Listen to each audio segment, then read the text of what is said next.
Yeah, thank you, Julian. The Northern Territory is the final frontier, really, for Australia. So, congratulations to Rum Jungle for having a real crack out in that Barrow Creek area and further south as well. So, that's a good talk. I'm going to talk about some high-grade gold development and also the optionality that ABM has being presented here today, and the optionality that we have going forward.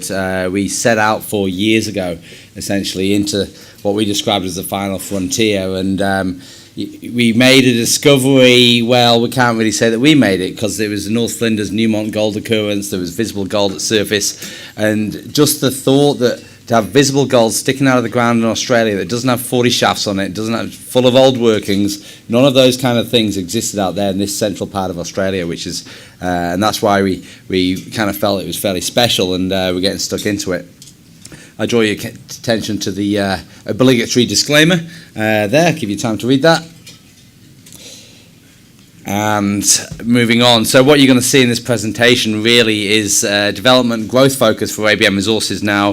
We're technically strong, we have a bold vision, which is what you need in this part of the world, and certainly this part of Australia.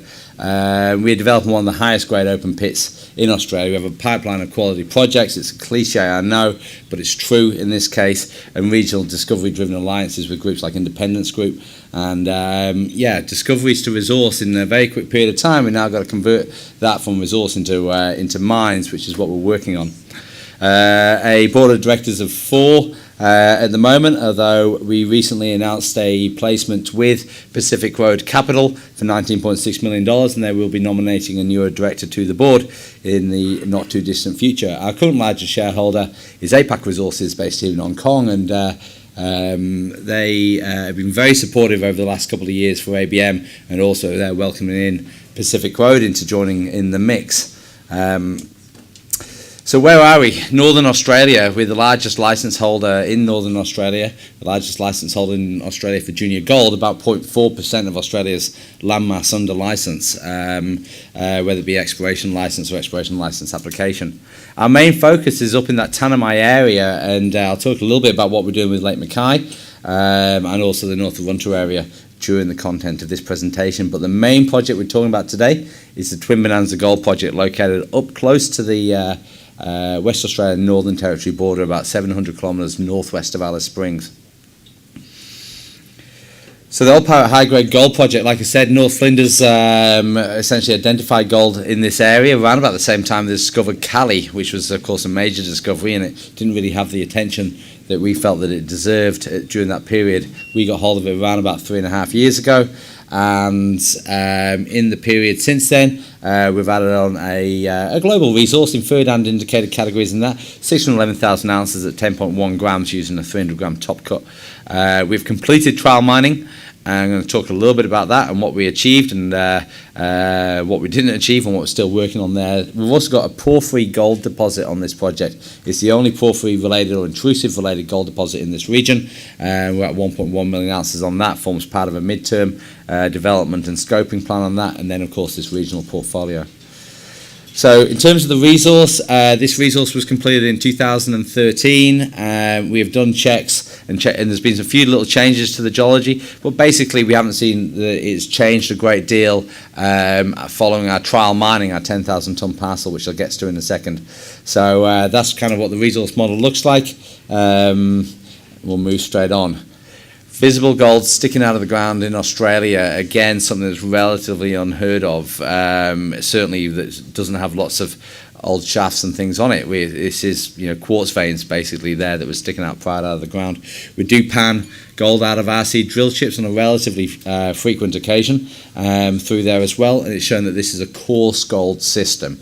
Now this is important, the fact that this is a coarse gold system, about how we're trying to develop this and how we're trying to mine this. And really what that means in practice is that we have a high statistical nugget effect. 2 halves of drill core can be 100 grams per tonne difference. 2 samples collected from the same vein at the same location, it can be 1,000 grams per tonne difference, but there's still the gold there, and that's what we're looking at, obviously developing on there. Some other nice little pictures of gold coats and fracture surfaces. So because of this coarse gold, because of the a level of uncertainty that exists in and around any coarse gold system, is that we're trying to think a little bit like old-time miners. We're trying to think like it's 1880. Bear in mind there's 20 million ounces taken out of the Victorian goldfields before anyone drilled a hole, and the concept of feasibility studies came along. Or this similar thing in the West Australian goldfields. So the stage 1 trial mining and processing is complete. We completed that just before Christmas. Stage 2 expansion to what we believe around about 150,000 tonnes per annum is the correct level to be on that. And then the open pit, the stage 3 development that may incorporate Buccaneer or underground eventually at Old Parrot. Why are we doing it this way? We're not going down the traditional feasibility route, and that is that we're high grade. Right, we're 5 times your typical open pit in Australia, at least. We're open pit with no pre-strip. Essentially, the first scoops contain gold, and we mine gold in the trial mine directly from surface. But then also the gold liberates very, very easily from the rock using gravity methods. Bear in mind that cyanide didn't really come into the Australian gold fields into the early 1900s as well, and prior to that, everything was run by gravity gold methods, and that's really, we don't see a lot of gravity gold projects in Australia these days, and that's because they were mainly all mined in that, and bear in mind that this is essentially a new development in a frontier. The only reason this exists is that it's quite a remote area on that. So here's some pictures of our trial mining. We're selectively mining the quartz veins there from surface, showing there's 2 veins in the image on the left that have been taken out through that section, and then the one on the right is showing vein within vein. It's a bit of a geological oddity through there. Stockpiling of the ore there at Old Parrot South. There we've got a rock breaker in, breaking out the quartz veins. Due to permitting, we didn't use any blasting at all during the trial period. We rock braked out stuff. This is very hard, competent rock right at the at surface there, particularly the quartz veins are. But the other thing that's really key part to the trial mining is we wanted to understand the geology. We wanted to try and collect the maximum amount of information. This wasn't a mining exercise as much as a scientific exercise. It was about trying to understand what is changing in our geology and what we understand is changing in that area. So lots of detailed mapping and everything went on in that system. And we saw things that we kind of had speculated or hypothesized existed. At Old Parrot South, for example, we've got this nice high-grade vein trundling along, and then we get this really shallowly plunging but thickened fold hinge with some really high spectacular grades in there. On the western limb of Old Parrot, we'd seen a 20 centimetre wide vein at surface, but we knew on drilling, we had drilling sections of 5 to 10 metres, but it wasn't correlating with this narrow vein, and of course on digging, we started to see these splay vein structures on there, shown in those pictures through there. So this is partway through the trial mining. This is an aerial photograph as I'm coming into site, and we're looking at the different veins that we have identified as part of our resource model. There's multiple vein zones through there. So we'll quickly look at a few of the different zones. The central Old Parrot zone, this had a slight change in geology. We expected there to be a fold hinge here, and the image on the left is showing that we thought a vein was going to come in, wrap around, and head back north again. And what we had was essentially a shear vein system. So it's generated some targets to the south. In Old Parrot, further north up on the eastern limb, we've seen multiple shear veins through there. Some spectacular grades, of course. These are grams per tonne. I don't know if you can read them at the back of the room, but there's some pretty high. These are grade control numbers through here, but up to 340 grams per tonne. And in the case of the Heartland vein system, on the bench above this, we had over 1,000 grams per tonne, essentially in a grade control sample. Bear in mind that those kind of numbers are spectacularly high. Our resource model in and around the central area had bulked a number of veins together, and we wanted to test whether or not we could selectively mine. So the resource model on this area had sort of been on the order of sort of 6 to 8 grams per tonne, but we managed to mine this and process this in around the 18.4 grams per tonne level on a head grade basis. And that's mainly not because there's more gold there than what we anticipated, but we were able to selectively extract. Looking at Old Parrot South, we saw a photograph of this earlier. We knew of this vein come along. We knew there's an area of sort of lag quartz sampling that had some quite high numbers in it, but we didn't really know what it was going to look like when we dug it up. And what we got was a south plunging fold nose, again with some fairly spectacular high grade numbers through that area, and it performed certainly very well against the model. The average head grade from the trial mining on that was 21.7. The western limb, this well-behaved 1,600 metre long vein, we took around about 300 metres of strike length of this vein down to around about 4 metres depth. This vein is a very consistent zone at 20 centimetres wide. It averages about 40 grams per tonne. Bulk it out On a mining basis, our resource grade on this is about 7 or 8. It trial mined in around about 9.2. But more importantly, we found these splay structures that explained why we get wider widths of drilling on this zone, so a 5 to 10 metre width in places based on drilling through this area. So it's not just a 20 centimetre vein, it's got these feathered zones coming off from that area. And then the Golden Hind, a discovery that we made just a couple of years ago, is as part of a 400 metre long vein that is generally unmineralised, but there's this 80 metre section in the middle that is higher grade, has grade compared to everything else. It's like the lights turn on at either end, and we have some of our best grades and best widths at all on this project, but it's only a short little zone. On mining, it was actually shorter than what we anticipated, but we know that it must lengthen again because our drilling under the north end of the pit here that generally had very low grade, most of the grade was in the central and the southern end of the pit, but our drilling was indicating that we are drilling under there 15 metres at 118 grams per tonne, 10 metres below the pit floor.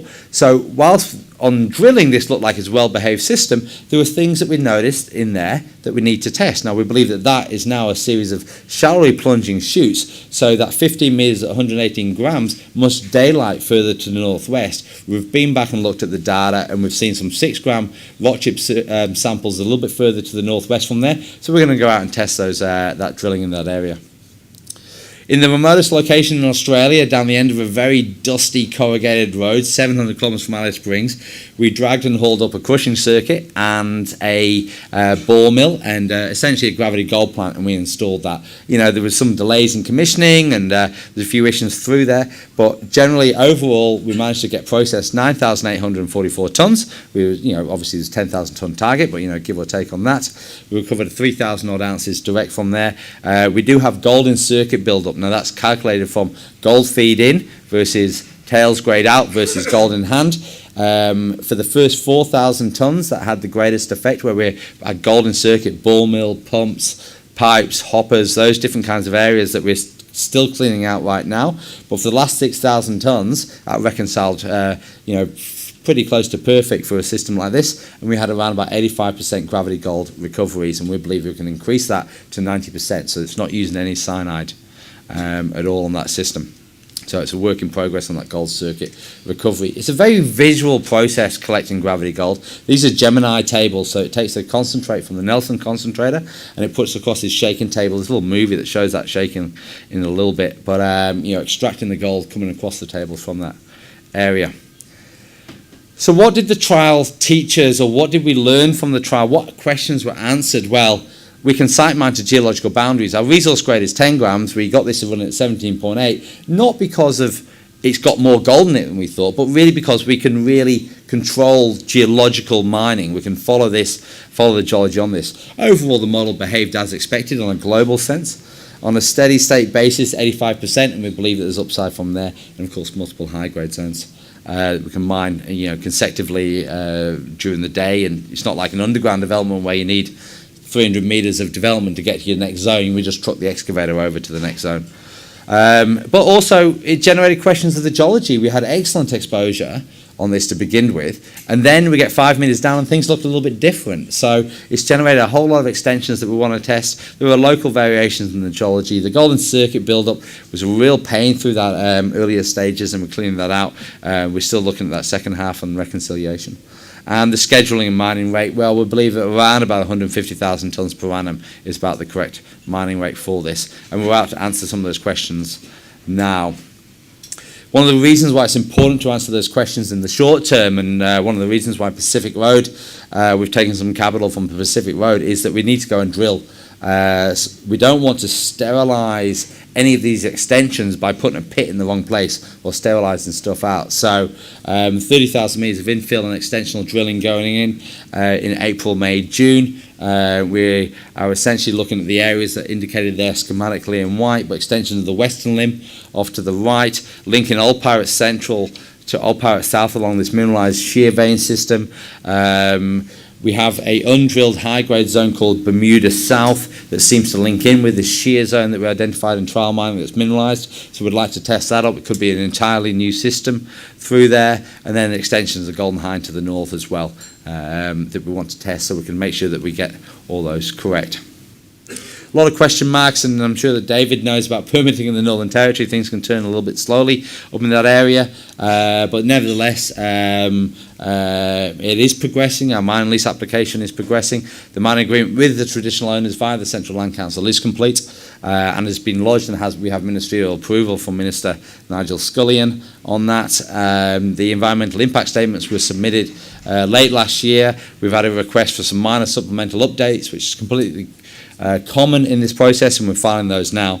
And the supplemental draft is on the way through. I have given guidance about when we'll get the mining approval on this. I've always been wrong, so I'm not giving any more, but sometime soon I think is probably the best way to think of that at the moment. We are targeting Old Pirate into production as soon as possible in 2014. When we announced late last week that we were going to take some money from Pacific Road as investing into ABM long term, we have not moved away from the stage development here. We are going to drill test some potential here. We need to make sure we do that so we don't sterilise extensions. But our aim is really to continue the staged approach through here, ensure we build a long-term and growth-focused company looking at these extensions and some of the other stuff in that area.